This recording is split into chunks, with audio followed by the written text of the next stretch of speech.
Closed mouths don't get fed. My grandmother taught me that in the most divine way possible. Mogul Motivation. Empowering and inspiring entrepreneurs and dream chasers worldwide, 1 week at a time. Presented by True Stories Media. And I'm your host, Antoine Twiz Taylor. Good afternoon, everyone. Thank you for tuning in to another episode of Mogul Motivation. Welcome back. I'm happy that you are here. If this is your first time listening, this podcast is for the aspiring entrepreneur trying to get over that hump and make things happen. This podcast is for anybody with a dream that wants to go forward and accomplish that dream. This is episode 417. Today's date is September 27th, 2023.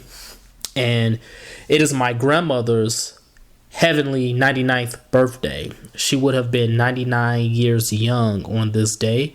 Unfortunately, my grandmother passed away 9 years ago in 2014. And my grandmother, I was very close with her. I spent a lot of time at her home down in Bronzeville, here on the south side of Chicago. She lived in an apartment for a majority of my life, and I spent a lot of great times down there. I have a lot of great memories spending time at my grandmother's house in Bronzeville, right there on 33rd and Prairie.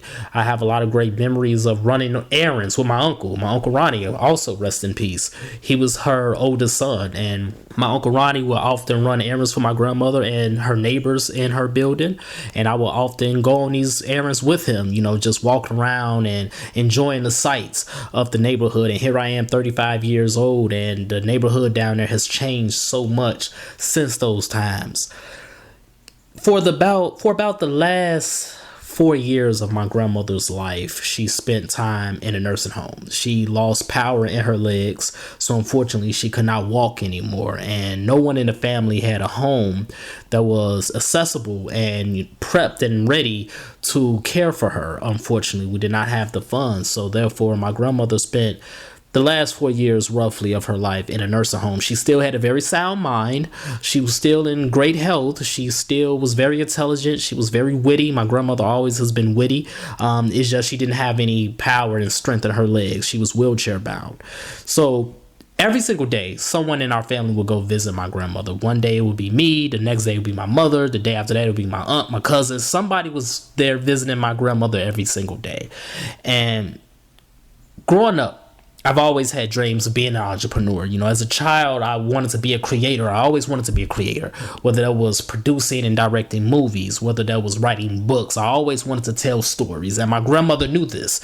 And this was around the same time that I was starting my business. I started my business 2011, and I was struggling with marketing. I was struggling with getting my first paid clients. I was doing a lot of free work, obviously, to get my portfolio up, but I was struggling to get a lot of paid work. And every single time I went to that nursing home to visit my grandmother, she would brag on me. She would always tell the CNAs, the nurses, anybody that was on the staff. She would even tell other residents who I was and what I was doing. I got my own business. I'm a photographer. I'm doing these things. My grandmother never hesitated to brag on her youngest grandchild. I was the youngest grandchild out of 34, roughly. I think it was about 34 of us, first generation grandchildren. And I was the youngest.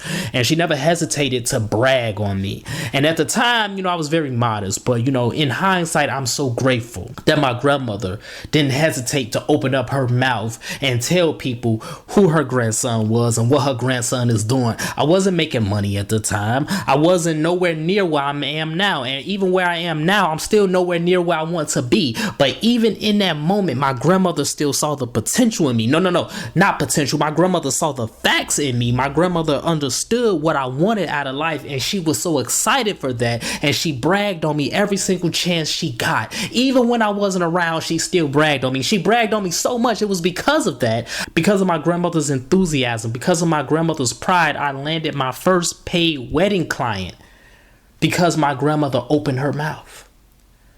And when she passed away in 2014, I was struggling. I was in depression. My business, it was up and down. I still was struggling to get a firm hold and traction on what I was trying to do. And my grandmother died in 2014. That was 9 years ago. And now here we are, fast forward. I have a company vehicle. I'm servicing Fortune 100 clients, global Fortune 100 clients. I'm servicing them with my media company. I have 2 podcasts. You're listening to one, Mogul Motivation. I have another one, Sociology. Go listen and subscribe to that one. I've written 2 books. One of them was a bestseller on Amazon. New York Times is next. I'm working on my 3rd book right now as we speak. I'm searching for studio space. My photography business has grown 5 figures a month. Life is great. I'm not where I want to be yet, but life is great. I am blessed, and I'm so grateful that my grandmother poured into me. And the biggest lesson that my grandma taught me over all the years when I would spend time at her house, and even in those last few years at the nursing home when she would brag on me and she would boast about my ambitions and the things that I want to do, the biggest lesson that grandma taught me was open your mouth. Open your mouth. Because see, understand, as an entrepreneur, when people ask me what I would do, sometimes I will feel embarrassed. Sometimes I will feel self-conscious. Sometimes I will shrink myself because I'm talking to people that are lawyers. I'm talking to people that are physicians. I'm talking to people who are already millionaires and grossing and netting 7 figures. I will shrink myself because I didn't know what to say. So in my shrinking, I would joke about what I do, and I would say things like, oh, I don't have a job. I would say silly things like that. My grandma taught me I need to open my mouth. Do not shrink yourself, ladies and gentlemen. Whatever it is that you do, you are you, and you are doing it well, and you are exactly where you need to be. Do not shrink yourself. Do not tell yourself that you are not good enough. Just because somebody is a millionaire, just because someone is worth 7 or 8 figures and you ain't even worth 5 figures, that don't mean nothing. God don't care about money. What God cares about is what God gave you and what you do with it. You have to continue to use your talents, use your skills, and be proud of what you are doing, and understand that the lane you are in that lane because you are ordained to be in that lane. Everybody has a lane, and the lane you are ordained to be in, you have to own that lane. You have to run your race in that lane the best way you can run that race. So when somebody asks you what you do, you tell them exactly what you do. You tell them with confidence, and you look them straight in the face. It does not matter if you are not making the same amount of money as them. It does not matter if you have the same accolades as them. It does not matter if your resume isn't as long as them. You are still you. You are still a child of God. You are still someone great, and you are still doing great things as long as you continue to do what God instructed you to do. You think God cared that Martin Luther King died broke? Martin Luther King wasn't even worth $500,000 when Martin Luther King died. Martin Luther King gave away his Nobel Peace Prize money to the cause. Martin Luther King did not care about money. Malcolm X did not care about money. Fred Hampton did not care about money. All of these great people did not care about money. So they didn't care about money. And if they were millionaires, you really think God discarded them? You really think God laughed at them? No, that's a man-made construct. So right now I'm telling yourself, even though you do not have the amount of money that you desire in your bank account right now, you are still worthy, and you need to open your mouth. Tell people what you do.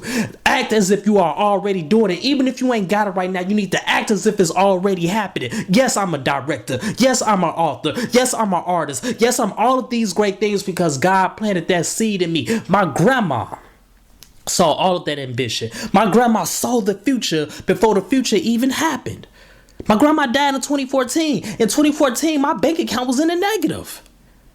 My grandma didn't live long enough to witness with her own 2 eyes to see me service Fortune 100 companies. Because my grandma didn't live long enough to see me publish my first book, but my grandma knew that it was coming. And my grandma knew it was coming. I need to see that all the great things I still desire and I still want is coming. Open your mouth, ladies and gentlemen. Whatever it is that you do, whatever it is that you want to pursue, whatever it is that you desire, you need to focus on that, and you need to own it, and you need to be bold about it. Do not be embarrassed. Do not shrink yourself. Do not say things like, oh, I don't have a job. Say the truth and open your mouth. You are who you are because God ordained you and instructed you to be this.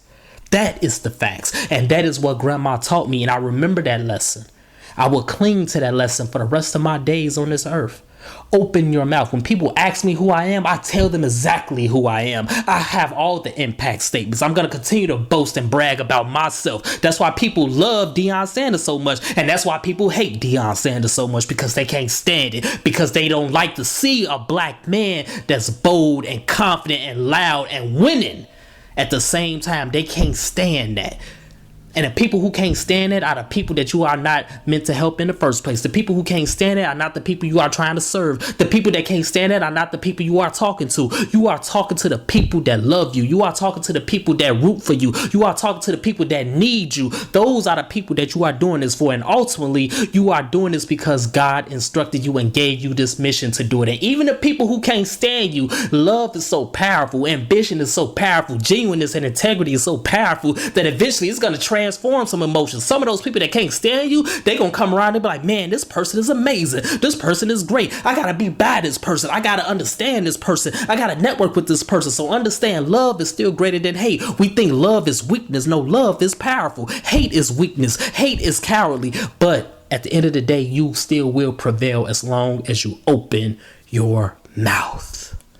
So that's my message today, ladies and gentlemen. Let's continue to work. Let's continue to imagine reality. Today is my grandmother's 99th heavenly birthday. She was born in 1924. Next year will be 100 years. She lived to be 89. My grandma saw so many things. My grandma's from Mississippi, Sunflower County. Her and her sisters came to Chicago when they were just little girls because their parents died. My grandmother saw so many things in her lifetime. And I'm so grateful that she saw my future. I'm so grateful that she saw the potential in me as a boy, despite all the things that I had to endure in my life, because she witnessed that too. And even though my grandma was not on this earth to witness the great things I've done, accomplished, and the great things I will continue to accomplish, it is her spirit, it is her enthusiasm, it is her prayers and her love that continues to fuel me and push me forward. And I pray that you have someone in your family, in your village, that gives you that same energy. So if you love this podcast, I ask for two things as always. Number one, please leave a 5-star review. And number two, pass it on to a friend who may benefit from it as well. Have a great day, everybody. I'll talk to you next week.